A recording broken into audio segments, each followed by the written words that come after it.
آج ہماری lesson number 2 ہے سورہ النساء کا. ٹھیک ہے انشاءاللہ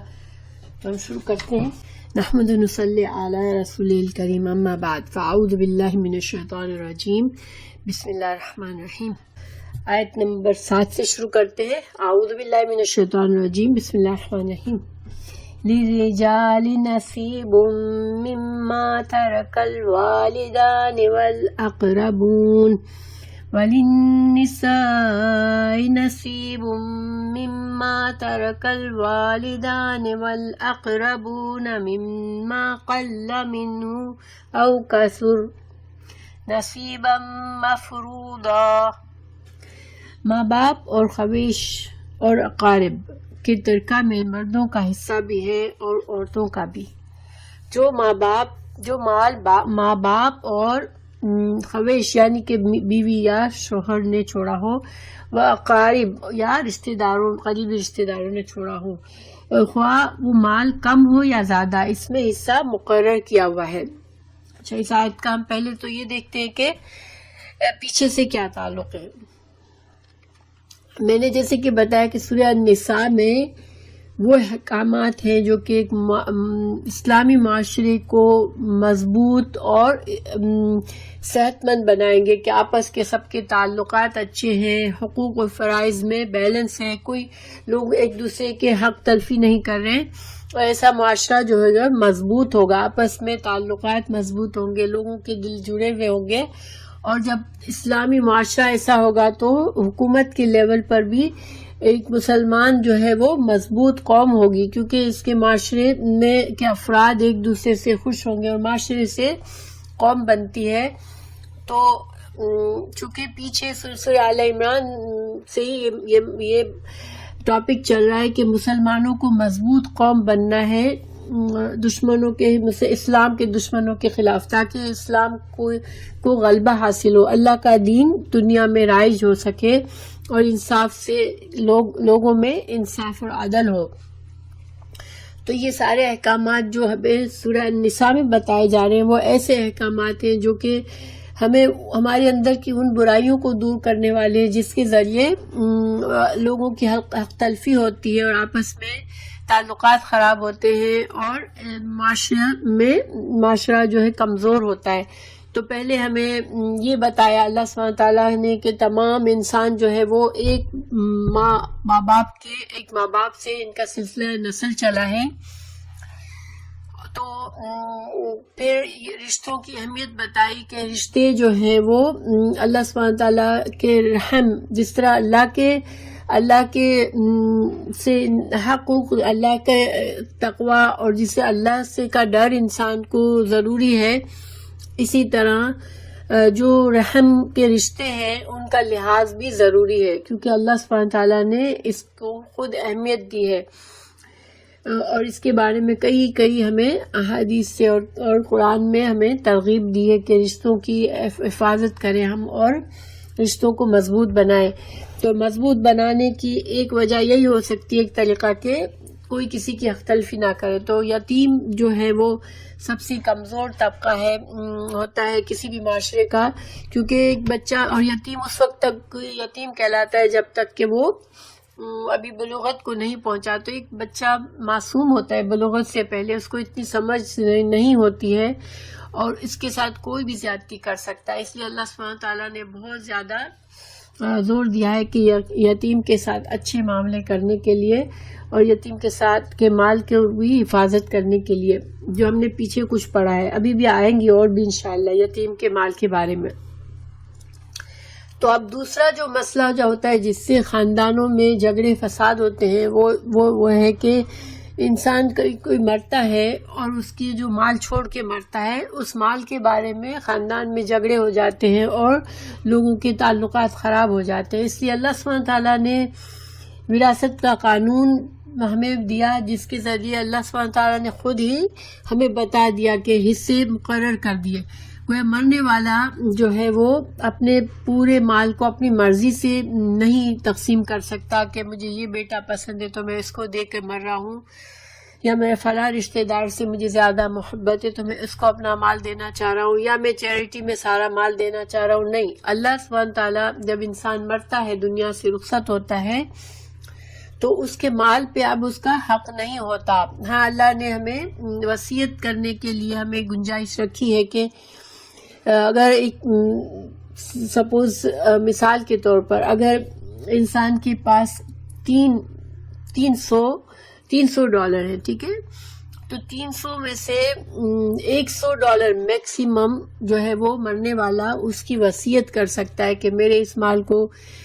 فلاں نیکی کے کام میں استعمال کرنا تاکہ مجھے آخرت میں اجر ہو، میرے اس مال کو میرے فلاں رشتہ دار کو دینا. لیکن اس میں بھی پابندی یہ ہے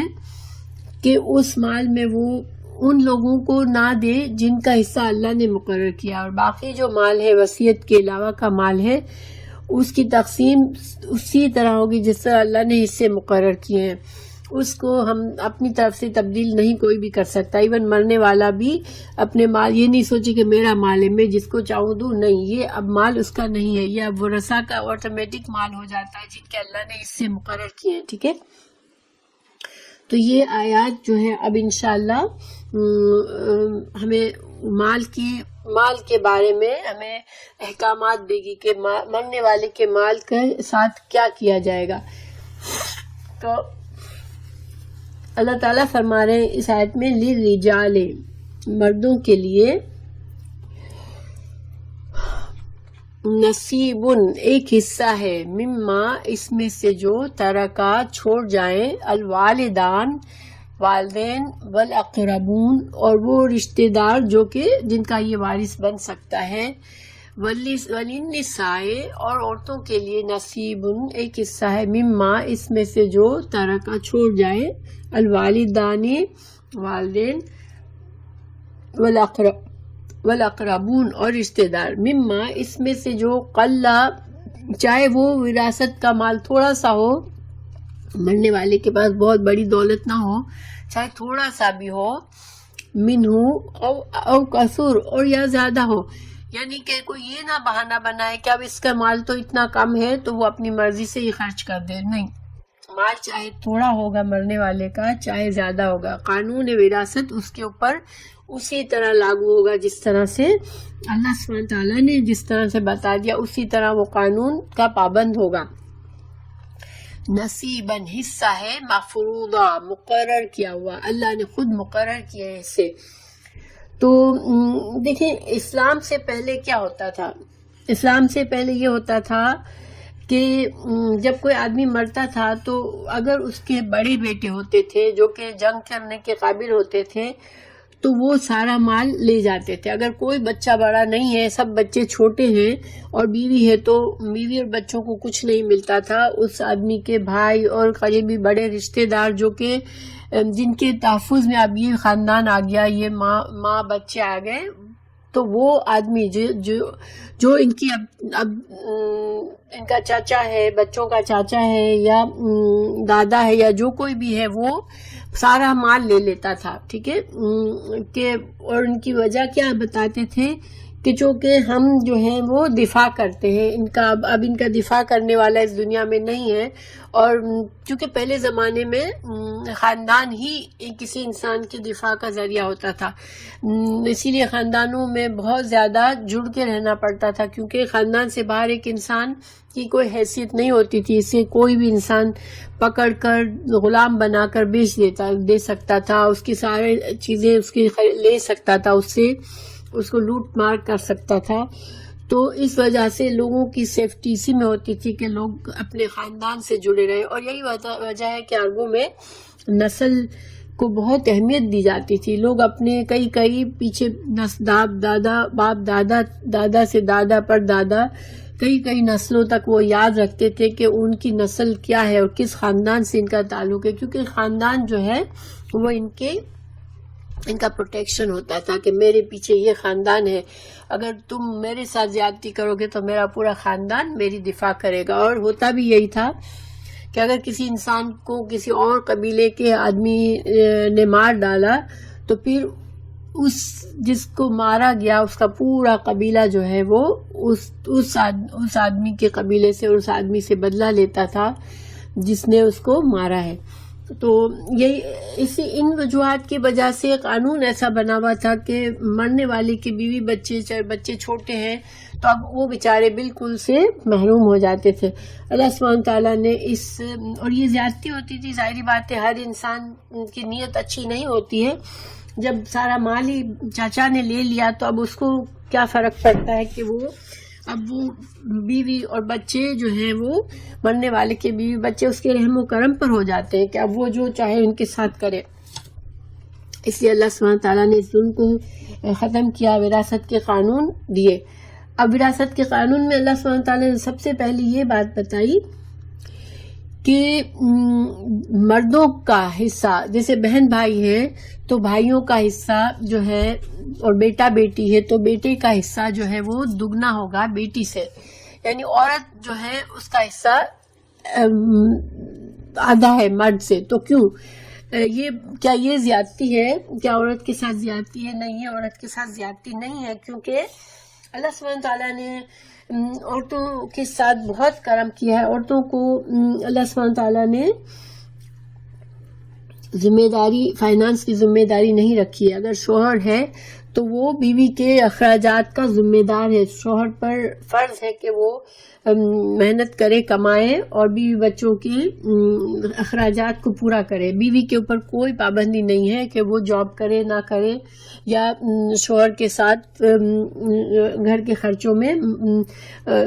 مال کمانے میں مدد کرے یا نہ کرے. ساری ذمہ داری اصل ہے وہ مرد کی ہے. ہاں البتہ اگر بیوی اس قابل ہے کہ مرد کے ساتھ لگ کر وہ کچھ کام کر سکتی ہے تو وہ ایک صدقہ ہوگا بیوی کے لیے کہ وہ شوہر کو کے اوپر ایک صدقہ کرے. یعنی شوہر کے لیے بیوی کو اتنا ہی فائدہ ہوگا اگر بیوی بھی کما کر شوہر کو دیتی ہے, کیونکہ شوہر اتنا زیادہ نہیں کما سکتا کہ گھر کا خرچ چلے. تو بیوی بھی اگر کماتی ہے اور وہ گھر میں خرچ کرتی ہے تو وہ ایک طرح سے جسے اس کو ایسے اجر ملے گا جیسے وہ شوہر کے اوپر صدقہ کر رہی ہے, وہ پیسہ جو وہ خرچ کر رہی ہے. تو سبحان اللہ, عورت کو اللہ نے بہت محفوظ رکھا ہے اور اس کو ذمہ داریوں سے فارغ رکھا ہے, فائنانشل ذمہ داریوں سے. اسی وجہ سے اور پھر مہر کو فرض کیا ہے اللہ تعالیٰ نے. مہر کے بغیر نکاح جو ہے وہ شرعی طریقے کا نکاح نہیں ہے اگر مہر نہیں ہے تو. اور مہر کیا ہوتا ہے کہ شوہر جو ہے وہ بیوی کے ساتھ ایگریمنٹ سے کہ بیوی کہے مجھے اتنا مہر چاہیے, شوہر کہے میں اتنا نہیں, اتنا افورڈ کر سکتا ہوں, تو بہرحال وہ دونوں اس بات پر راضی ہو جائے کہ ہاں ٹھیک ہے اتنے مہر پر بیوی راضی ہے اس سے شادی کرنے کے لیے, تو یہ بیوی کا حق ہے. اب مہر جو ہے وہ شوہر کو دینا ہوتا ہے بیوی کو, اور اگر وہ نہیں دیتا تو وہ قرض کی طرح ہوتا ہے شوہر کے اوپر. اگر شوہر مر بھی جاتا ہے تو یہ سب سے پہلے جیسے جو قرض ایک آدمی کے اوپر جس طرح سے قرض ادا کیے جائیں گے اس کے, اسی طرح یہ قرض بھی اس کو قرض کی طرح عورت کو دیا جائے گا. پھر عورت کا وراثت کا حصہ الگ سے ہوگا, لیکن مہر جو ہے وہ ایک عورت کا حق ہے. اور مہر جو ہے وہ عورت اپنی مرضی سے اپنے پاس رکھ سکتی ہے اور اپنے استعمال میں لا سکتی ہے. شوہر اس کو مجبور نہیں کر سکتا کہ مجھے یہ مہر کی اماؤنٹ واپس دے دے. تو گویا عورت کے ساتھ اللہ نے جو کہ اتنا حفاظت رکھی عورت کے لیے فائنانشل, تو پھر اب اسی وجہ سے وراثت میں مرد کو زیادہ پیسہ ملتا ہے تاکہ مرد اپنی ذمہ داریاں ادا کر سکے. دیکھیں اگر عورت کو بھی اتنا ہی ملتا جتنا مرد کو تو پھر تو مرد کے ساتھ زیادتی ہو جاتی کہ بیچارے کو ایک تو ورثے میں بھی اتنا ہی ملا جتنا اس کی بیوی کو, اور پھر اس کے اوپر خاندان کی ذمہ داریاں بھی ہیں, سب کے لیے اس نے ایسے خرچ بھی کرنا ہے, تو پھر مرد کے ساتھ زیادتی ہوتی ہے. اور اللہ سبحانہ تعالیٰ کسی کے ساتھ زیادتی نہیں کرتا. تو اس وجہ سے اس آیت میں اللہ تعالیٰ نے فرمایا کہ مردوں کا حصہ جو ہے وہ عورت ترکے میں وراثت میں مردوں کا حصہ عورتوں سے دگنا ہوگا. اب مزید اللہ تعالیٰ فرما رہا ہے وَإِذَا, اور جب حَضَرَ حاضر ہوں الْقِسْمَةَ تقسیم کے وقت اولو القربا رشتہ دار وَالْيَتَامَى اور یتیم وَالْمَسَاکِین اور مسکین فارزقوہم تو رزق دو ان کو منہ اس میں سے، وقولو اور کہو، لہم ان سے، قولاً بات، معروفاً بھلی بات کہو۔ تو اس آیت کا کیا مطلب ہے؟ دیکھیں اس کے بارے میں جیسے دو رائے ہے، ٹھیک ہے۔ ایک رائے یہ ہے کہ یہ آیت جو ہے وہ منسوخ ہو چکی ہے، جب اللہ تعالیٰ نے مرنے والے کو وصیت کرنے کی اجازت دے دی کہ وہ 1/3 مال وصیت کر سکتا ہے، تو وہ اپنے خاندان کے غریب یتیموں کو، جن کا جو وارث نہیں بن رہے اس کے مال میں، ان کو وہ مال میں سے دے سکتا ہے۔ تو پھر اب مزید ورثاء کو ضرورت نہیں ہے کہ وہ یتیم مسکین رشتہ داروں کو دے۔ لیکن ایک رائے یہ ہے کہ یہ منسوخ نہیں ہے، کہ مال کی تقسیم کے وقت جو ہے غیر ورثہ وہ رشتہ دار جو کہ غریب بھی ہیں، یتیم بھی ہیں، لیکن وہ رشتے کے لحاظ سے وارث سے، مرنے والے سے ان کو اللہ تعالیٰ نے جو حصے مقرر کیے اس میں سے ان کا کوئی حصہ نہیں بن رہا ہے۔ تو اب ایسے میں جو وارث بن رہے ہیں مال کے، ان کے لیے اللہ تعالیٰ نے ان کو نصیحت کی کہ تم ایسے رشتہ داروں کو مت بھولو، ان کو پہلے سے کچھ دے دو سارے مال میں سے، اور پھر مال کی تقسیم کرو۔ اس کی مثال یہ ہو سکتی ہے، دیکھیں کہ اگر ایک آدمی ہے، اس کا بیٹا جو ہے وہ اس کی زندگی میں ہی فوت ہو گیا، اور اس کا پوتا پوتی ہے، زندہ ہے، اور دادا زندہ ہے۔ اب جب دادا فوت ہوتا ہے تو اب کیا ہوگا کہ چونکہ دادا کے بیٹے، دوسرے بیٹے بھی ہیں، تو وہ بیٹے جو ہیں جب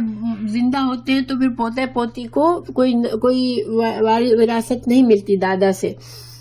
انلیس کہ دادا کے کوئی بیٹے نہیں ہیں، جو بھی ایک بیٹا تھا وہی مر گیا، اس کے بچے، تو پھر بچے خود بخود دادا کے وارث بن جاتے ہیں۔ لیکن اگر دادا کے اور لڑکے بھی ہیں اور بیٹے بھی ہیں، اور ایک بیٹا مر گیا، اب اس بیٹے کے بچے ہیں، تو پھر وہ بچے محروم ہو جاتے ہیں وراثت میں، کیونکہ پھر ان کا حصہ نہیں رہتا۔ وہ پھر قانون کے لحاظ سے اس کے سارے جو چچا ہیں، چچیا ہیں، پھپھیاں ہیں، وہ سارے مال کے وارث بن جائیں گے۔ تو اب ایسے میں وہ یتیم بچے بیچارے جو ہے، وہ دادا تو کے دل میں تو زیادہ رحم اور محبت ہوتی ہے، تو اس نے تو اپنی زندگی میں ان بچوں کا خیال رکھا ہوگا، لیکن چچاؤں کی بات پھر تھوڑی فرق ہو جاتی ہے۔ تو اللہ سبحانہ تعالیٰ نے کہا کہ تم ایسے میں ان یتیم بچوں کو بھی پہلے کچھ دے دو، اس کے بعد تم اپنا حصہ نکالو۔ تو جن لوگوں نے یہ کہا کہ یہ آیت جو ہے وہ منسوخ نہیں ہے، وہ اس طرح کی مثالوں کی وجہ سے کہہ رہے ہیں کہ نہیں، کچھ ایسے رشتہ دار ہوتے ہیں جو کہ بہت غریب اور یتیم ہوتے ہیں، تو پھر جن کو مال ملنے والا ہے وہ ان کا خیال رکھیں اور ان کو کچھ مال دے دے پہلے، اور یہ مال جو ہے وہ تقسیم سے پہلے ان کو دیا جائے گا، اس کے بعد تقسیم ہوگی مال کی، ٹھیک ہے۔ اور اگر آخر میں اللہ تعالیٰ نے فرمایا کہ اگر تم ان کو مال نہیں بھی دے سکتے ہو تو پھر ایٹ لیسٹ ان سے ساتھ اچھا سلوک کر کے ان سے بہت اچھی طرح سے تم معاملہ کرو، قولاً معروفہ، بھلی بات کرو ان سے۔ پھر وَلْيَخْشَى، اب اللہ تعالیٰ نصیحت فرما رہے ہیں کہ چاہیے کہ ڈرے، کون ڈرے؟ الذین، وہ لوگ، لو ترکو، اگر وہ چھوڑ جائیں، من خلفہم، اپنے پیچھے سے، ذریۃً، اولاد، ضعافاً، کمزور، خافو، وہ ڈرتے ہوں، علیہم، ان کے بارے میں، فلیتقوا، بس چاہیے کہ وہ ڈرے اللہ سے، ولیقولوا، اور وہ چاہیے کہ کہیں، قولاً، بات، سدیداً، درست، محکم بات کریں۔ اب اس آیت کا کیا مطلب ہے؟ تو دیکھیں یہاں پر اللہ سبحانہ تعالیٰ ان لوگوں کو نصیحت کر رہے ہیں، اس کے بارے میں کچھ مختلف رائے ہے علماء کی کہ یہ کن لوگوں کے لیے یہ نصیحت ہے۔ تو چاہیے کہ وہ ڈرے کہ وہ خود اپنے پیچھے ننھے کمزور بچے چھوڑ کر مر رہے ہوں، تو ان کے دل پر کیا گزر رہی ہوگی کہ ان کے بعد ان کے بچوں کا کون خیال رکھے گا۔ تو اللہ تعالیٰ نے ایک نقشہ کھینچا کہ تم زیادتی کرنے سے، جب اگر تمہیں اللہ نے اس قابل اس جگہ پہ رکھا ہے کہ تم جو ہو اس ورثے کے معاملے میں تم انوالو ہو کسی کے، یا تم خود اپنی نصیحت بنا رہے ہو، وصیت بنا رہے ہو، یا تم انچارج ہو نصیحت یعنی کہ ورثے کی تقسیم کے، یا تو ایسے تم یہ ڈرو کہ تمہارے چھوٹے چھوٹے اگر بچے ہوں اور تم اگر مر رہے ہو تو پھر تمہیں ان کی کتنی فکر ہوگی کہ ان کا کیا ہوگا میرے بعد. تو تمہیں یہ تمہاری خواہش ہوگی کہ میرے بچوں کی کوئی صحیح طرح سے ان کے ساتھ ٹیک کیئر کرے، ان کی زیادتی نہ کرے ان کے ساتھ. تو اس وجہ سے تم بھی ایسے لوگوں کا خیال رکھو. تو اس کے بارے میں جو رائے ہے مختلف علماء نے کہ یہ کس سچویشن میں اس آیت کو اپلائی ہوگی یہ. تو نمبر 1 یہ کہ یتیموں کے ان رشتہ داروں کو مخاطب فرمایا جن پر اب یتیموں کی ذمہ داری آ گئی ہے. یعنی ایک آدمی مر رہا ہے، چھوٹے بچے چھوڑ کے مر رہا ہے، تو پھر جو وارث بن رہے ہیں اس آدمی کے وہ جو ہے وہ غور کریں، وہ خیال کریں کہ اب یہ یتیم بچوں کے ساتھ مجھے اسی طرح خیال رکھنا ہے جیسے اگر میرے بچے، میں چاہتا ہوں کہ خدا نخواستہ اگر میں مر رہا ہوں اور میرے چھوٹے بچے ہیں تو کوئی ان کے ساتھ اس طرح سے سلوک کرے، تم ان کے ساتھ ایسا اچھا سلوک کرو. دوسری رائے یہ کہ مرنے والے کے وارثوں سے کہا جا رہا ہے کہ جو یتیم رشتہ دار جو وارث نہیں بن رہے ہیں، پوتا پوتی وغیرہ، تو ان کو مال تقسیم کرنے سے پہلے دو اور یہ سوچو کہ تمہارے بچے اگر اس حالت میں ہو تو تم پر کیا گزرے گی. تو جیسے کہ میں نے پہلے مثال دی کہ اس صورت میں جب کہ دادا فوت ہو رہا ہے مگر دادا سے پہلے اس کا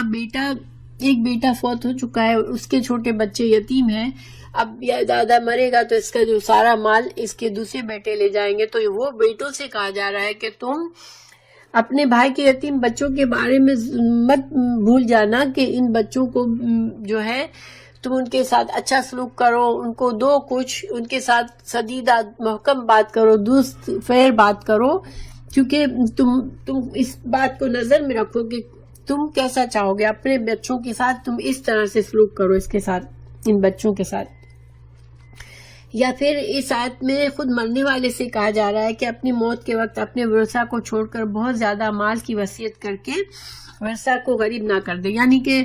ایک اور سچویشن یہ ہو سکتی ہے اس آیت کے لیے کہ ایک آدمی مر رہا ہے، اب اس کو یہ کہ میرا مال جو ہے وہ میں اپنے اولاد کے بجائے میں کسی چیریٹی میں دے دوں تاکہ مجھے زیادہ مرنے کے بعد مجھے ثواب ملے. میں تو مر ہی رہا ہوں تو میں ایسی جگہ خرچ کروں کہ مجھے مرنے کے بعد زیادہ ثواب ملے.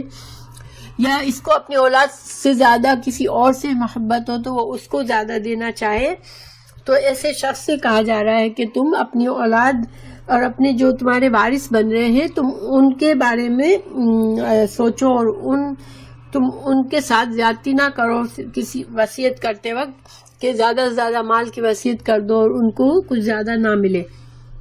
پھر کچھ علماء جو ہے ابن جریر، ابن کثیر اور رازی وغیرہ نے پہلی تفسیر کو پسند کیا ہے. جو پہلی تفسیر جو ہم نے پڑھی کہ یتیم کے ان رشتہ داروں کو مخاطب فرمایا جن سے اب یتیموں کی ذمہ داری آنے والی ہے، تو یہ آیت ان کو نصیحت کی جا رہی ہے کہ تم اب ان یتیم، ان کا باپ اب مر رہا ہے، تم ان بچوں کے اب ان کے تم پر ذمہ داری آ رہی ہے تو تم ان کے ساتھ اب اچھا سلوک کرنا. تو یہ اس بات پر کچھ علماء راضی ہیں کہ یہ صحیح بات ہے. بہرحال جو بھی ہے واللہ عالم، ہر طرح سے بھی اس بات کا مفہوم اس آیت کا یہ ہے کہ انسان جو ہے جب کوئی کمزور ہو رہا ہے، کوئی یتیم ہے، کوئی بالکل کمزور بن رہا ہے، اب کسی کے مرنے سے کسی دوسرے بندے کے حالات اب بدل جائیں گے، وہ کمزوری میں آ جائے گا، وہ مشکل میں آ جائے گا، تو تم ان کا خیال رکھو. اسی طرح جیسے کہ تم یہ سوچو کہ میرے مرنے کے بعد میری فیملی بھی ایسے ہو سکتی ہے، تو اگر میں اس مرنے والی کی فیملی کا، کے بچوں کے بارے میں اچھا سوچوں گا تو اللہ سبحانہ تعالیٰ میرے بچوں کو بھی پروٹیکٹ کرے گا. تو یہ انشاءاللہ ہر طرح سے اس میں خیر کی بات ہے. قولاً سدیدہ کا کیا مطلب ہوتا ہے کہ ٹھیک بات کرو، سیدھی بات کرو، یعنی ہر حال میں کمزور اور یتیم اور مسکین رشتہ داروں سے بات اچھی کرو، ان کے ساتھ اچھا فیر معاملہ کرو. اگر تم ان کے ساتھ مال دے سکتے ہو ان کو یا نہیں دے سکتے ہو، لیکن تم ان سے معاملات اچھے کرو. ٹھیک ہے، یہ مطلب ہے وَيَقُولُوا قَوْلًا سَدِيدًا. پھر آگے اللہ سبحانہ تعالیٰ فرما رہے ہیں ان الذین، بے شک وہ لوگ، یأکلون جو کھاتے ہیں، اموال الیتامی، مال یتیموں کا، ظلم کے ساتھ، انما بے شک، یأکلون وہ کھاتے ہیں فی بطونہم اپنے پیٹوں میں نارن آگ وسیصلون سعیرا وہ ان قریب داخل ہوں گے بھڑکتی ہوئی آگ میں. تو پھر سے اب یتیم بچوں کا ذکر آ گیا یہاں پر کہ اللہ تعالیٰ نے پھر سے ڈرایا کہ جو لوگ یتیم بچوں کے مال کو ظلم کے ساتھ کھا جاتے ہیں تو وہ ان کے ساتھ ایسا ہی ہے جیسے وہ جہنم کی آگ کو اپنے پیٹ میں بھر رہے ہیں. مطلب یہ ہے کہ وہ اللہ تعالیٰ سے عذاب کے مستحق بن رہے ہیں ایسا کر کے, اور اللہ سبحانہ تعالیٰ پھر ایسے لوگوں کو سزا ضرور دے گا, ان کو جہنم میں داخل کرے گا. اور یہ بہت ڈرنے والی بات تھی. تو حدیث ہے اس کے بارے میں, جب یہ آیت نازل ہوئی تو صحابہ کرام بہت ڈر گئے, اور وہ جن یتیموں کو اپنی نگرانی میں رکھ رہے تھے ان کا کھانا پینا بھی انہوں نے الگ کر دیا. یعنی اتنا ڈر گئے صحابہ کرام کہ یتیم بچوں کے کھانا ہی الگ بننے لگا, کہ وہ ان کے مال میں سے ان کے لیے تھوڑا سا کھانا بنتا, پھر اس کھانے میں اگر کچھ بچ جاتا تو وہ خود کبھی بچے ہوئے کھانے کو بھی نہ کھاتے, بلکہ اگر وہ ضائع ہو جاتا کھانا تو پھر صحابہ کرام اپنا یہ مسئلہ لے کے رسول اللہ صلی اللہ علیہ وسلم کے پاس گئے کہ یا رسول اللہ صلی اللہ علیہ وسلم کھانا ضائع ہو جاتا ہے یتیموں کا, مگر ہم تو نہیں کھاتے ڈر کے مارے, کیونکہ اللہ تعالیٰ نے ہمیں یہ وعید دی ہے تو ہم ڈرتے ہیں. تو پھر اللہ سبحانہ تعالیٰ نے سورہ بقرہ کی آیت 220 نازل فرمائی, جس میں اللہ نے فرمایا وَيَسْأَلُونَكَ عَنِ الْيَتَامَىٰ کہ یتیم کے بارے میں آپ سے مسئلہ پوچھتے ہیں. قُلْ ان سے کہہ دیجئے اصلاح لہم خیر, ان کے ساتھ اصلاح کرنا, معاملہ اچھا معاملہ کرنا, ان کی اصلاح کرنا بہتر ہے. وَإِن تُخَالِطُوهُمْ فَإِخْوَانُكُمْ اگر تم ان کے اب دیکھیں جیسے ایک آدمی کے 2-3 اس کے بھائی کے بچے یتیم ہو گئے, وہ اب اپنی فیملی میں ان کو پال رہا ہے. اب ان بچوں بھائی نے جو کچھ مال چھوڑا ہے اس میں سے تھوڑا تھوڑا وہ ظاہر ہے کہ اگر وہ اتنا امیر نہیں ہے کہ وہ 4 بچے اپنے ہیں 4 بچے بھائی کے ہیں تو 8 بچوں کا پورا کر سکے, تو وہ جو بھائی نے مال چھوڑا ہے اس میں سے اگر تھوڑا نکال کے ان یتیم بچوں کے کھانے کا خرچ کر رہا ہے, تو اب ضروری نہیں ہے کہ بچوں کا کھانا بھی الگ پکے, ایک اندازے کے مطابق ان کو ملا لیا جا سکتا ہے. اور اس میں سے اگر تم تھوڑا بہت کھا لیا تم نے, یا تمہارے مال میں سے انہوں نے کھا لیا, تو اللہ سبحانہ تعالیٰ جو ہے وہ تمہیں نہیں پکڑے گا جبکہ تمہاری نیت اچھی ہو, کیونکہ یہ بھی تمہارے مسلمان بھائی ہیں. ہر مسلمان ایک مسلمان کا بھائی ہوتا ہے, اور بھائی کا کھانا انسان کھا سکتا ہے. تو اللہ سبحانہ تعالیٰ نے فرمایا کہ نیت اصل چیز ہے, کہ کسی کی نیت میں خرابی نہ ہو. اگر تمہاری نیت میں خیر خواہی ہے تو پھر یتیم بچوں کا مال تم نے اگر ملا کر ساتھ سب کا خرچہ اٹھا رہے ہو تو اس میں کوئی حرج نہیں ہے. سبحان اللہ. صحابہ کرام جو تھے وہ بہت ہر آیت کو بہت سیریسلی لیتے تھے, اور وہ ایسے نہیں کہ سن کر ادھر سے ادھر کر دیا. جس طرح ہم لوگ سنتے ہیں, اللہ تعالیٰ بعض اوقات ہمیں نصیحت فرماتے ہیں لیکن ہمارے دلوں پر اتنا اثر نہیں ہوتا, ہم بس وہ اچھی نصیحت سمجھ کے سن لیتے ہیں لیکن عمل تک نہیں بات پہنچتی. لیکن صحابہ کرام کا ایسا معاملہ نہیں تھا, اور اللہ سبحانہ تعالیٰ ہمیں بھی توفیق دے کہ ہم عمل, ہر کام قرآن کی ہر آیت پر جس پر عمل کرنا ضروری ہے ہم اس پر اسی طرح عمل کریں جیسے اللہ سبحانہ تعالیٰ کو پسند ہے. آمین. پھر اللہ تعالیٰ مزید فرما رہے ہیں یوصیکم وصیت کرتا ہے تم کو اللہ فی اولادکم تمہاری اولاد میں, للذکر لڑکے کے لیے, مثل مانند حظ حصہ ہے, الانثیین 2 لڑکیوں کے. یعنی اگر تمہارے لڑکے لڑکیاں ہیں سب ہیں تو تمہارے مال میں تمہارے جو بچا ہوا مال ہے جو تمہارے مرنے کے بعد بچے گا تو اس مال میں جو تقسیم ہوگی اس میں لڑکوں کا حصہ دگنا ہوگا لڑکیوں کے مقابلے میں. فَإِن كُنَّ اور اگر ہوں نسان عورتیں, فوق اثنتین 2 سے اوپر, فلہن تو پھر ان کے لیے ہے ثلثا ما ترک, تو ان کے لیے پھر 2/3 ہے جو اس مرنے والے نے چھوڑا. اس کا کیا مطلب ہے؟ مرنے والے کی کوئی مرد اولاد نہیں ہے, کوئی بیٹا نہیں ہے, مگر اس کی لڑکیاں ہیں, اور لڑکیاں جو ہیں وہ 2 سے زیادہ ہیں یا 2 ہیں, ٹھیک ہے, 2 یا 2 سے زیادہ لڑکیاں ہیں. تو پھر جو مال ترکے کا اس کا تقسیم ہونا ہے اس مال میں سے 2/3 حصہ ان 2 لڑکیوں یا 2 سے زیادہ لڑکیوں میں برابر برابر بانٹ دیا جائے گا. جو باقی بچ جائے گا وہ پھر خاندان میں جو عصبہ ہے اس کو تقسیم ہوگا. اب عصبہ کی میں ابھی تفصیل بتاتی ہوں آپ کو ابھی. وَإِن كَانَتْ اور اگر ہو واحدتاً ایک لڑکی فلاحا تو اس کے لیے ہے نصف آدھا. مرنے والے کا بیٹا نہیں ہے صرف ایک لڑکی ہے تو لڑکی کو اس کے مال کا آدھا دیا جائے گا. وَلِأَبَوَيْهِ اور اگر اس کے ماں باپ زندہ ہیں تو لِكُلِّ وَاحِدٍ تو ہر ایک کے لیے منہما ان دونوں میں سے یعنی ماں اور باپ میں سے السدس چھٹا حصہ ہے. مما اس میں سے جو ترکا اس نے چھوڑا. ان کانا اگر ہے لہو اس کے لیے ولد اولاد کوئی اولاد ہے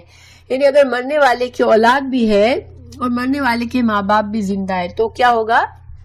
کہ ماں باپ کے لیے پھر ماں کے لیے 1/6 باپ کے لیے 1/6 چھٹا حصہ اس کے مال میں سے باپ کا چھٹا حصہ ماں کا اور جو باقی بچ جائے گا وہ اس کے اولاد میں اس طرح تقسیم ہوگا کہ اس کے بیٹوں کو دگنا اور بیٹیوں کو آدھا ملے گا. فَإِن لَمْ يَكُنْ لَهُ وَلَدٌ لیکن اگر اس کے کوئی اولاد نہیں ہے وَوَرِثَهُ تو پھر اس کا وارث بنے گا أَبَوَاهُ اس کا باپ اس کے والدین.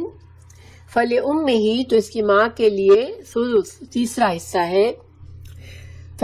تو پھر کیا ہوگا اگر انسان کے اولاد نہیں ہے ماں باپ زندہ ہے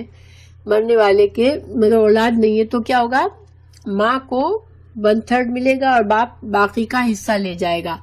یہ کیوں یہ میں ابھی بتاتی ہوں کہ کس طرح سے یہ ایسا ہوتا ہے. ٹھیک ہے. فَإِن كَانَ پھر اگر ہو لہو اس کے لیے اخوتن بہن بھائی لِأُمِّهِ تو اس کی ماں کے لیے السدس چھٹا حصہ ہے. من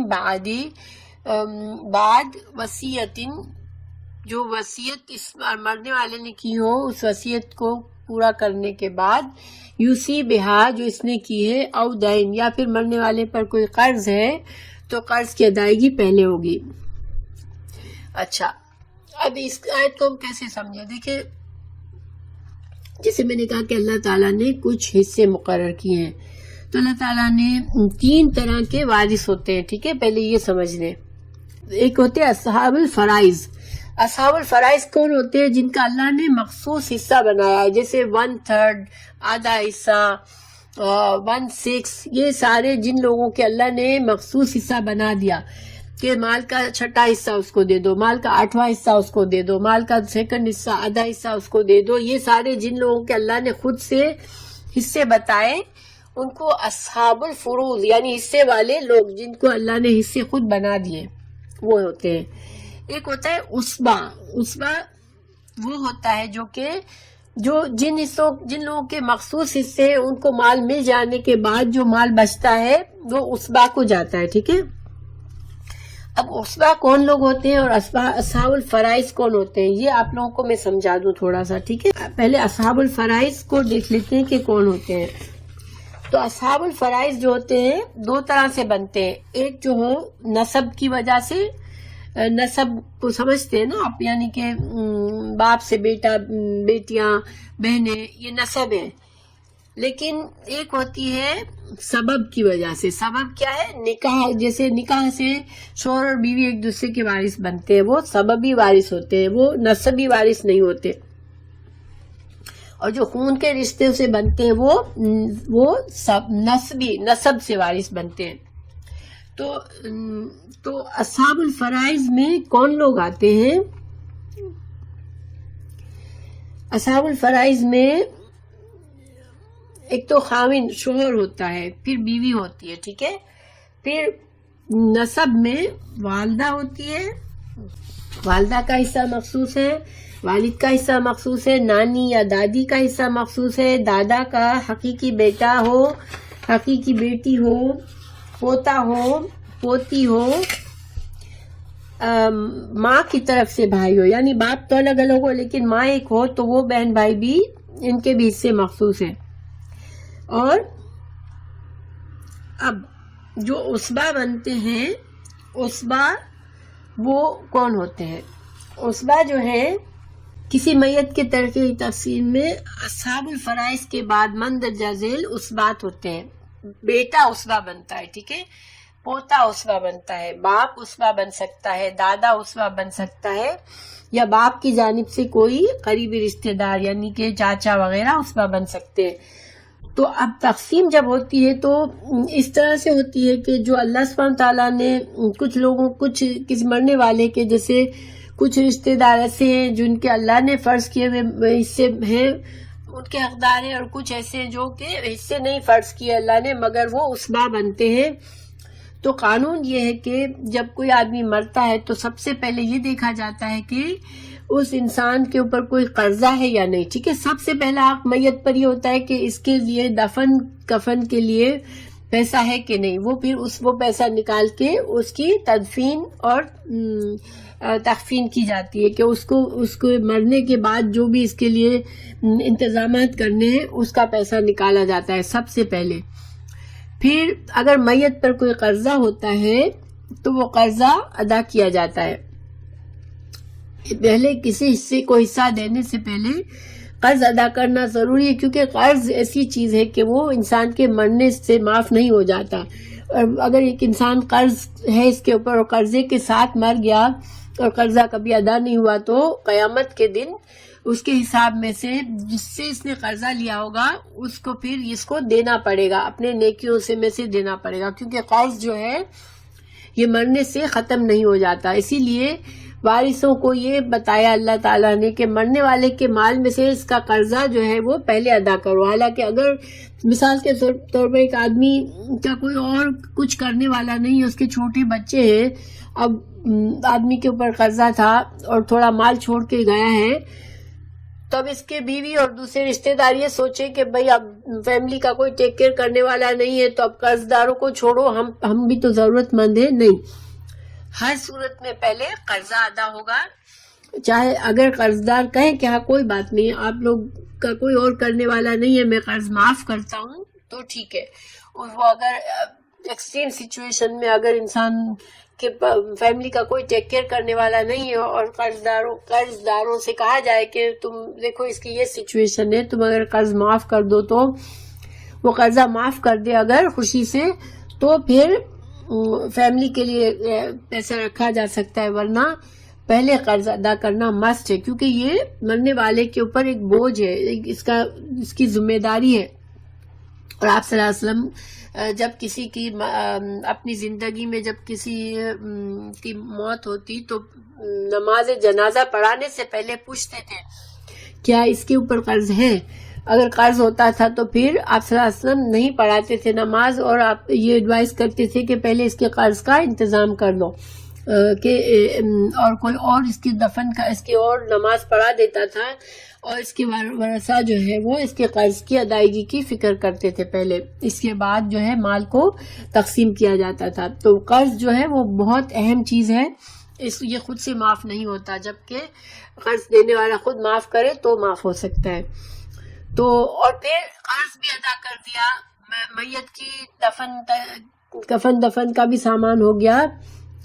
پھر میت کو الاؤڈ کیا اللہ نے کہ ہر انسان کے لیے الاؤڈ ہے کہ وہ اس کے مال میں سے میکسیمم 1/3 حصے کے بارے میں وہ کوئی وصیت کر جائے کہ میرے مرنے کے بعد میری مال کا اتنا حصہ جو ہے وہ اللہ کے نام پر خرچ کر دیا جائے، کوئی مسجد بنا دی جائے، کوئی مدرسہ بنا دیا جائے، کوئی میرے دور کے رشتہ دار جو غریب ہیں ان کو دے دیا جائے، تو یہ الاؤڈ ہے. لیکن اگر مال اتنا کم ہے کہ اگر انسان 1/3 دے گا تو اس کے ورثاء کے لیے کچھ نہیں بچے گا، تو بہتر ہے کہ انسان 1/3 نہ دے بلکہ تھوڑا سا مال دے کسی کو، یا بالکل نہ دے. لیکن اگر وصیت کی ہے مرنے والے نے اور اس کا حق ہے وصیت کرنے کا، تو پھر وہ پہلے کفن دفن کا حصہ ہوگا، پھر قرض ادا ہوگا، پھر اس آدمی کی وصیت کے مطابق پیسہ نکال کے جو وصیت ہے اس کو پورا کیا جائے گا. اب جو مال بچ گیا اس کو سب سے پہلے اصحاب الفروض، ان لوگوں کو، ان رشتہ داروں کو دیا جائے گا جن کا اللہ نے حصہ مقرر کیا ہے. جب ان کو دے جانے کے بعد جو مال بچے گا وہ عصبہ کو ملے گا، اور عصبہ جو ہے وہ بیٹا ہو سکتا ہے، باپ ہو سکتا ہے، پوتا ہو سکتا ہے، دادا ہو سکتا ہے، چاچا ہو سکتا ہے، اس طرح سے ہوتا ہے. ٹھیک ہے، تو یہ چیزیں تھوڑی ٹیکنیکل ہے، ضروری نہیں ہے کہ آپ کو سب کچھ یاد ہو جائے، لیکن میں چونکہ ہم آیات پڑھ رہے ہیں تو میں بتا رہی ہوں. انشاءاللہ جس کو یاد رہے ٹھیک ہے. اور میں اس کے بارے میں ایک فائل میں نے بنائی ہے، وہ بھی میں آپ لوگوں کو بھیج دوں گی تاکہ کسی کو زیادہ ڈیٹیل میں پڑھنا ہو تو وہ اس کو اچھی طرح سے سمجھ کے پڑھ لیں انشاءاللہ. تو اب یہاں پر اس آیت میں ہم نے یہ پڑھا کہ کسی انسان کی جو ہے وہ اگر اولاد نہیں ہے، صرف ماں باپ ہے، تو ماں کا حصہ 1/3 ہوگا، اور باقی باپ جو ہے وہ عصبہ بن جائے گا اس کا، کیونکہ اب اس کی کوئی اولاد نہیں ہے، ماں باپ ہی ہے صرف، تو باپ جو ہے عصبہ بنے گا، اور بچا ہوا مال پھر عصبہ لے جائے گا، کیونکہ ماں کا حصہ 1/3 سے زیادہ نہیں ہوتا ہے ہر حال میں، تو ماں کو ماں کا حصہ ملے گا اور باپ عصبہ بن کے لے جائے گا. اگر اس آدمی یا عورت کی مرنے والے کے شوہر یا بیوی ہے تو ماں کا حصہ نکالا جائے گا، شوہر اور بیوی کا حصہ نکالا جائے گا، اور پھر بچے نہیں ہیں چونکہ تو پھر باپ جو ہے وہ باقی کا مال لے جائے گا. ٹھیک ہے، اس طرح سے ہوتا ہے. پھر آباؤکم و ابناؤکم، اللہ تعالیٰ دیکھیے اب یہاں پہ اللہ تعالیٰ نے بڑی اچھی طرح سے پیارے انداز میں نصیحت فرمائی، کیونکہ مال انسان کو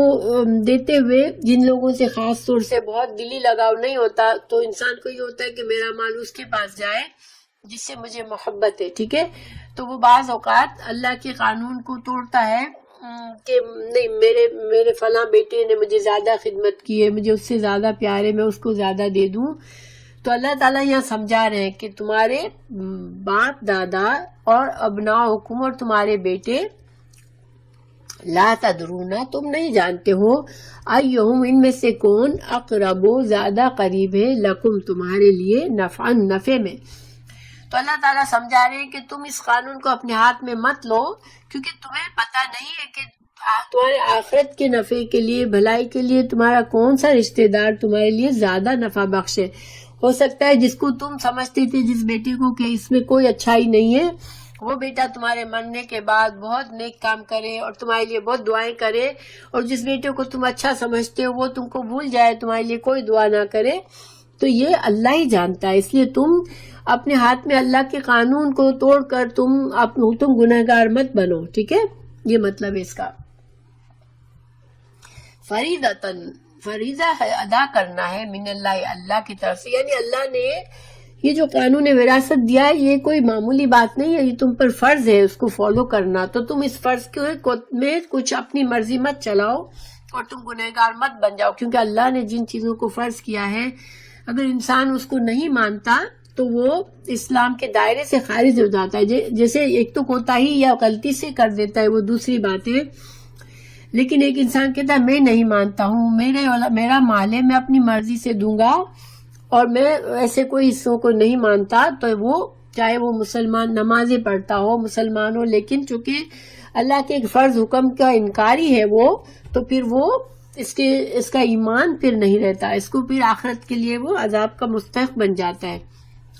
ان اللہ، بے شک اللہ تعالیٰ، کان ہے، علیمن، علم والا، حکیمن، حکمت والا،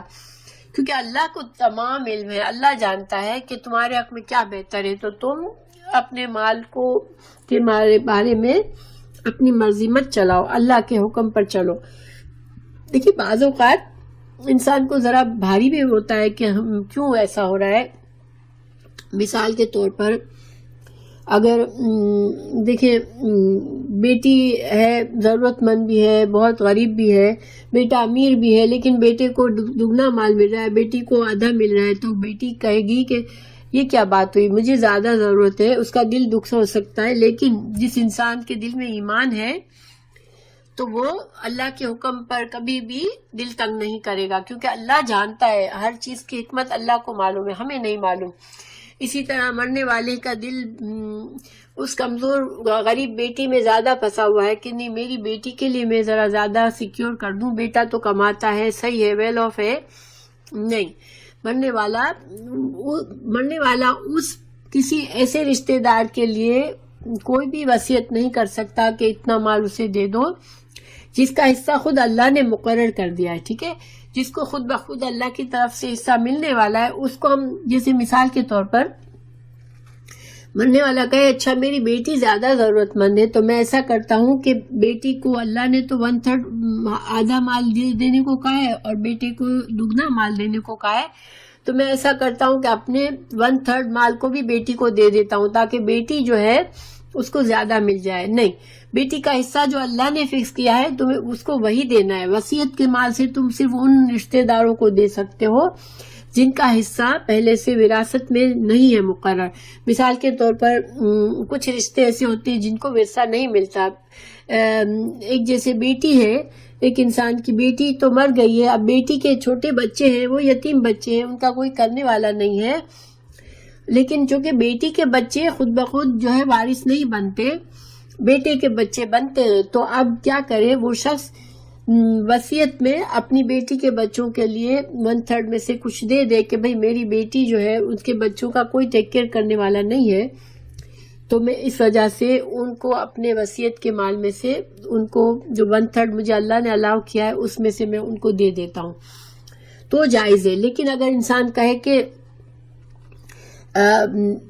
بیٹا بیٹی دونوں کا حصہ فکس ہے، اب وہ کہے کہ نہیں اب بھی میں اپنے بیٹی کو یا اپنی بیٹی کے بچوں کو زیادہ دے دوں تھوڑا سا، تو یہ پھر زیادتی ہو جائے گی، کیونکہ جس کا اللہ نے حصہ مقرر کیا ہے تم اس کے حصے میں سے نکال کے کسی دوسرے کو نہیں دے سکتے ہو جس کو اللہ نے اس کا فکس حصہ دے دیا ہے، ٹھیک ہے۔ وَإِن لَمْ، اور اگر نہ ہو لَهُنَّ، ان کے لیے وَلَدٌ، کوئی اولاد، فَإِن كَانَ لَهُنَّ وَلَدٌ، لیکن مرنے والے کی اولاد نہ ہو لیکن اس کے لیے فَإِن كَانَ لَهُنَّ وَلَدٌ، اور عورتوں کے لیے اولاد ہو، فَلَكُمْ، تو تمہارے لیے ہے الربع، یہ شوہر اور بیوی کا حصہ ہے، ٹھیک ہے، وَلَكُمْ، اور تمہارے لیے نصف آدھا ہے، ما ترکا، جو چھوڑا، ازواجکم، تمہاری بیویوں نے، ان لم یکن، اگر نہ ہو، لہن ولدن، یعنی اگر ایک کپل ہے، ٹھیک ہے، اب بیوی مر رہی ہے لیکن بیوی کی کوئی اولاد نہیں ہے، پہلے کسی شوہر سے بھی نہیں ہے اور اس شوہر سے بھی نہیں ہے، ٹھیک ہے، تو پھر کیا ہوگا، شوہر کو پورا آدھا مال بیوی کا مل جائے گا۔ اسی طرح اگر فَإِن كَانَ لَهُنَّ، اور اگر ان کے لیے اولاد ہو، ولدن، کوئی اولاد، فَلَكُمْ، اور تمہارے لیے الربع، تو تمہارے لیے چوتھا حصہ ہے، مما، اس میں سے جو ترکنا، چھوڑ گئی وہ، من بعد اس کے وصیتن، کے وصیت ادا کر دی جائے، یوسینا، وہ وصیت کر کے گئی ہو، بہا، جس کی، او دین، یا ان پر کوئی قرض ہو۔ تو اللہ تعالیٰ یہاں فرما رہے ہیں کہ شوہر کا حصہ بیان کر رہے ہیں کہ ایک شوہر، بیوی مرتی ہے تو شوہر کے دو طرح سے حصے بنتے ہیں، اگر بیوی کی اپنی بھی کوئی اولاد نہیں ہے کسی اور شوہر سے، نہ اس شوہر سے کوئی بھی اولاد نہیں ہے، تو پھر شوہر پورا آدھا مال لے جائے گا۔ اگر بیوی کی اولاد ہے، چاہے اس شوہر سے ہے یا چاہے اس سے پہلے کے کسی شوہر سے ہے، تو پھر شوہر کو 1/4 ملے گا، ٹھیک ہے، تو لیکن قانون وہی رہے گا کہ بیوی کے پہلے کفن کا خرچہ نکلے گا، پھر اس کے قرض کا ادائیگی ہوگی اگر قرض ہے تو، یا اگر اس نے کوئی خاص وصیت اپنے مال میں سے 1/3، میکسیمم 1/3 مال میں سے کوئی خاص وصیت کی ہے تو پہلے وصیت ادا کی جائے گی۔ اچھا، یہاں پر ایک ضروری بات یہ ہے کہ اللہ تعالیٰ نے ہر آیت میں پہلے وصیت کا ذکر پہلے کیا ہے کہ وصیت کی ادائیگی ہوگی، پھر قرض کی ادائیگی ہوگی، لیکن اصل میں اصول کیا ہے کہ مرنے والے کا سب سے پہلے قرض ادا ہوگا، پھر وصیت جو اس نے کی ہوگی وہ ادا ہوگی، اور پھر جو بچا ہوا مال ہوگا وہ وراثت میں تقسیم ہوگا، ٹھیک ہے۔ تو وصیت اور وراثت میں فرق ہے، وصیت جو ہے وہ 1/3 تک ہوتی ہے، بس وہ انسان اپنی مرضی سے ان جگہوں پہ خرچ کر سکتا ہے جو اللہ کے مقرر حصوں میں سے علاوہ ہے۔ پھر اللہ تعالیٰ بیوی کا حصہ بتا رہے ہیں، وَلَهُنَّ، اور ان کے لیے الربع، چوتھا حصہ ہے، مما، اس میں سے جو تم نے چھوڑا ہو، ان لم، اگر نہ ہو، یکن لکم، ان کے لیے ولدن۔ تو اب الٹا ہے کہ بیوی جو ہے اگر شوہر کے کوئی بچے نہیں ہیں، اس بیوی سے بھی نہیں ہے، اس سے پہلے بھی کسی اور بیوی سے بھی نہیں ہے، اور شوہر مر گیا تو بیوی کا 1/4 ملے گا، چوتھا حصہ. لیکن اگر اولاد ہے شوہر کی، چاہے اس بیوی سے ہے چاہے کسی اور بیوی سے ہے، تو پھر بیوی کو 8واں حصہ ملے گا. اور اگر ایک سے زیادہ بیویاں ہیں تو اس 8ویں حصے کو برابر برابر تقسیم کر دیا جائے گا، 2 بیویوں میں، 3 بیویوں میں، 4 بیویوں میں. لیکن یہ نہیں کہ اب 4 بیویاں ہیں تو سب کو 8 حصہ ملے گا، 8واں نہیں، 8ویں حصے کے اندر ہی ساری بیویوں کو برابر برابر تقسیم کیا جائے گا. مما ترکتم، چھوڑا تم نے، من بعد وصیتن، وصیت کے بعد، تو سونا تم وصیت کر جاؤ، بہا، اور دین، یا دین کی ادائیگی کے بعد. وَإِن كَانَ رَجُلٌ، اگر ہو ایک شخص، یورث، جس کی میراث لی جاتی ہے، کلالتن، کلالہ ہو، او امرأتن، یا کوئی عورت ہو، ولہ، اور اس کے لیے اخن، ایک بھائی ہو، او اختن، یا ایک بہن ہو، فلکل، تو واسطے ہر ایک کے، منہما، ان میں سے، السدس، چھٹا حصہ ہے. اچھا یہ کیا ہے؟ دیکھیں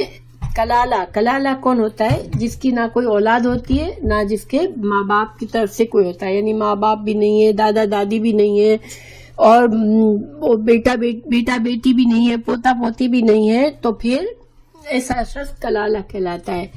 تو جب تک اولاد ہوتی ہے بھائیوں بہنوں کو کچھ نہیں ملتا، باپ ہوتا ہے تو بھائیوں بہنوں کو کچھ نہیں ملتا. لیکن اگر آدمی کے باپ بھی نہیں ہے، اولاد بھی نہیں ہے، تو پھر بہن بھائی اس کے وارث بنتے ہیں. اور یہاں پر جو حصہ بتایا ہے وہ ان بہن بھائیوں کا حصہ ہے جو ماں کی طرف سے ہوتے ہیں. ٹھیک ہے، ایک تو بہن بھائی باپ کی طرف سے بھی ہو سکتے ہیں، لیکن یہاں پر اس آیت میں ان کا حصہ اللہ نے الگ بتایا ہے، جو باپ کی طرف سے بہن بھائی ہو رہتے ہیں. یہ ماں کی طرف سے جو بہن بھائی ہوتے ہیں، پھر ان کو اگر اس مرنے والے کلالہ ہے، اس کی اولاد بھی نہیں ہے، ماں باپ بھی نہیں ہے، تو پھر اس کے بہن بھائی جو ماں کی طرف سے ان میں سے ہر ایک کو چھٹا حصہ ملے گا. اگر ایک بھائی ہے ایک بہن ہے لیکن دونوں ماں کی طرف سے، ماں تو ایک ہے باپ الگ ہے، لیکن اس کی اولاد جو ہے تو نہیں ہے، اس کے ماں باپ بھی نہیں ہے، تو پھر بہن بھائیوں کو چھٹا حصہ ملے گا، چھٹا حصہ بہن کو، چھٹا حصہ بھائی کو. اگر زیادہ بہن بھائی ہو، 2 سے زیادہ ہو، تو پھر اس کے مال کا تیسرا حصہ نکال کے ان بہنوں بھائیوں میں برابر برابر تقسیم کر دیا جائے گا. یہاں پر یہ نہیں کیا جائے گا کہ 1/3 ڈبل مردوں کا دگنا اور عورت کا سنگل حصہ، ایسے نہیں ہوگا، بلکہ 3 حصے کر کے اس کے مال کے جو تیسرا حصہ ہوگا وہ اس کی ماں کی طرف سے جتنے بہن بھائی ہوں گے ان سب میں برابر برابر تقسیم کیا جائے گا. غیر مضارن، نہ ضرر پہنچانے والا ہو، وصیت ہے، من اللہ کی طرف سے، واللہ، اور اللہ تعالی، علیم، علم والا ہے، حلیم، بردبار ہے. تو وصیت کے معاملے میں اور بھی میراث کے معاملے میں کسی قسم کی کوئی نقصان والی بات نہ ہو. جیسے انسان جب وصیت کرتا ہے تو وصیت کرنے میں یہ اپنی منمانی، وصیت اللہ نے الاؤڈ کی ہے 1/3 مال کی، لیکن اس میں کوئی زیادتی نہ کرے. جیسے میں نے پہلے بتایا کہ ان لوگوں کو ہی حصہ دے دے وصیت بنا کر جن کو پہلے سے اللہ حصہ دے رہا ہے، یا زیادہ سے زیادہ مال وہ وصیت میں ڈال دے تاکہ یہ سمجھے کہ میں کسی اور کو دینا چاہ رہا ہوں، میں اپنے اولاد کو نہیں دینا چاہ رہا ہوں، یا اس طرح کی کوئی بھی زیادتی نہ ہو. ٹھیک ہے، اللہ کے ڈر کے ساتھ انسان وصیت کرے اور قانون کا خیال رکھ کے وصیت کرے. اللہ تعالی ہماری نیتوں کو جانتا ہے، اسی لیے اللہ نے بتایا کہ اللہ حلیم ہے اور علیم ہے. پھر اللہ تعالیٰ نے آخر اہم بات یہ کہی کہ تلک حدود اللہ، اس قانون کو بتانے کے بعد اللہ نے بتا دیا کہ یہ اللہ کی مقرر کردہ حدود ہے. وَمَن يُطِعِ اللَّهَ، جو اطاعت کرے گا اللہ کی، وَرَسُولَهُ، اور اس کے رسول صلی اللہ علیہ وسلم کی، يُدْخِلْهُ، تو وہ داخل کرے گا اس کو جنات میں، تجری، بہتی ہے جس کے نیچے سے انہار، نہریں، خالدین فیہا، وہ ہمیشہ اس میں رہیں گے. اور ذالک الفوز العظیم، اور یہ بہت بڑی کامیابی ہے. یعنی مال کے معاملے میں اللہ نے جو وصیتیں کی ہیں، جو اللہ کے ڈر سے، اللہ کے خوف سے، بہت احتیاط سے ان ساری وصیتوں پر پوری طرح سے عمل کرے گا، ان سارے احکامات پر، تو وہ اللہ اس کو جنت میں داخل کرے گا۔ یہ اتنا اہم حکم ہے کہ اللہ نے خاص اس کے بعد یہ بتا دیا کہ جو اس حکم کی اہمیت کو سمجھے گا اور اس کے مطابق وراثت کے قانون کو فالو کرے گا تو اس کے لیے جنت ہے، ٹھیک ہے، اور یہ بہت بڑی کامیابی ہے۔ لیکن وَمَن يَعْصِ اللَّهَ، لیکن جو نافرمانی کرے گا وَرَسُولَهُ، اور اللہ کے رسول کی اور اللہ کی، وَيَتَعَدَّ، اور توڑ دے گا حدود اللہ، اللہ کے حدود کو، يُدْخِلْهُ، وہ داخل کرے گا اس کو، نارن، آگ میں، خالدن، ہمیشہ رہنے والا ہے، فیہا، اس میں، وَلَهُ، اور اس کے لیے عذاب مہین، اس کے لیے بہت رسوا کرنے والا عذاب ہے۔ دیکھیں یہ بہت ڈرنے والی بات ہے، کیونکہ وراثت کے معاملے میں اتنی زیادہ اللہ کی نافرمانی کی جاتی ہے ہمارے معاشرے میں، اور لوگ اس میں کبھی غور بھی نہیں کرتے، لیکن یہ بہت سخت اللہ نے وارننگ دی ہے کہ اگر وراثت کے معاملے میں چاہے تم نمازیں پڑھنے والے ہو، چاہے تم روزے رکھنے والے ہو، لیکن وراثت کے قانون میں تم نے اللہ کی نافرمانی کی تو عذاب مہین، پھر آگ میں داخل کرے گا اللہ، اور تم کو رسوا کرنے والا عذاب دے گا۔ اللہ تعالیٰ ہمیں محفوظ کرے اور اللہ ہمیں سمجھنے والا بنائے کہ جو بھی قانون ہے یہ اللہ نے دیے ہیں، اس کو فالو کرنا ضروری ہے۔ ہمارا مال نہیں ہے، اللہ کی طرف سے دی ہوئی نعمت ہے، اور اس پر ہم جو دنیا میں اگر اللہ سے ڈرتے ہوئے ہمیں اس کو خرچ کریں جتنی اپنی ضروریات کے مطابق، اور صدقہ خیرات کریں، بس وہ ہم نے اس کو استعمال کر لیا، جو بچ گیا ہمارے موت کے وقت وہ ہمارا مال ہے ہی نہیں، اس میں ہمیں پوری طرح سے اللہ کی فرما برداری کرنی ہے، اور وارثوں کو بھی اس میں کوئی ناانصافی نہیں کرنی کہ جو اگر خود طاقتور ہے تو کمزوروں کا، جیسے ہمارے معاشرے میں اکثر بہنوں کا حصہ بھائی ہڑپ کر جاتے ہیں کہ اب بزنس میں سارا پیسہ لگا ہوا ہے تو اب ہم تم کو دے دیں گے، کبھی دے دیں گے پھر کبھی نہیں دیتے۔ اسی طرح زمین ہے تو زمین کو ہڑپ کر جاتے ہیں کہ میں ہمیشہ ٹیک کیئر کرتا ہوں تو یہ میرا حق ہے، ایسی طرح سے کرنے والا۔ یا گھر میں جو ماں باپ کے ساتھ جو لڑکا رہ رہا ہوتا ہے وہ دوسرے بہنوں بھائیوں کا حق مار دیتا ہے کہ اس گھر میں تو میں نے ہمیشہ ماں باپ کے ساتھ میں رہا ہوں تو میرا حق ہے۔ یہ ساری باتیں، اس میں اللہ سے ڈرنا چاہیے اور انسان کو انصاف کرنا چاہیے۔ تو اور وصیت کے قابل کوئی چیز ہے، جیسے چھوٹے بچے ہیں تو انسان کو وصیت کرنی ضروری ہے تاکہ ان چھوٹے بچوں کے، جیسے بچوں کی میرے بعد کون ٹیک کیئر کرے گا، یہ بھی وصیت کی جا سکتی ہے کہ میرے بچوں کی ٹیک کیئر میں فلاں پرسن کرے گا، ٹھیک ہے۔ تو یا پھر کوئی ایسا معاملہ ہے جیسے کسی دور کے رشتہ دار، غریب نادار یتیموں کی ٹیک کیئر کر رہا ہے ایک انسان، تو ان کے بارے میں بھی وصیت کر رہا ہے تو بہت اچھا ہے، کیونکہ وصیت ایک اہم حکم ہے اور ورثہ کے لیے ضروری ہے کہ اس وصیت کو پورا کرے۔ تو انسان کوئی ایسا کام ہے، ایسا معاملہ ہے جس میں وصیت ضروری ہے تو اس میں لاپرواہی نہ کرے اور فوراً سے وصیت کر لے، تاکہ موت کا کوئی بھروسہ نہیں ہے، تو انسان کو جب موت آئے تو اس کا جو بھی خیر کا کام ہے وہ چلتا رہے انشاءاللہ۔ تو الحمدللہ ہماری کلاس پوری ہوئی، تو میں اس کے بارے میں ایک فائل بھی بھیج دوں گی تاکہ آپ لوگ اس کو اچھی طرح سے پڑھ بھی لیں تو تھوڑا زیادہ سمجھ میں آئے گا۔ اور یہ باتیں ضروری نہیں ہے کہ ہم اس سے پڑھ کے عالم بن گئے ہیں اور ہم اب سب کی وراثت کے مسئلے حل کریں گے، مگر کم از کم اتنی سمجھ ہونی ضروری ہے تاکہ ہم کسی کو بتا سکیں کہ بھائی وراثت کے معاملے میں لاپرواہی بھی نہ کریں اور زیادتی بھی نہ کریں، کیونکہ یہ بہت اہم حکم ہے۔ اس لیے ضروری ہے کہ جن لوگوں کے پاس علم ہے ان کے پاس جا کر انسان اپنے فیصلے کرا لے، ٹھیک ہے۔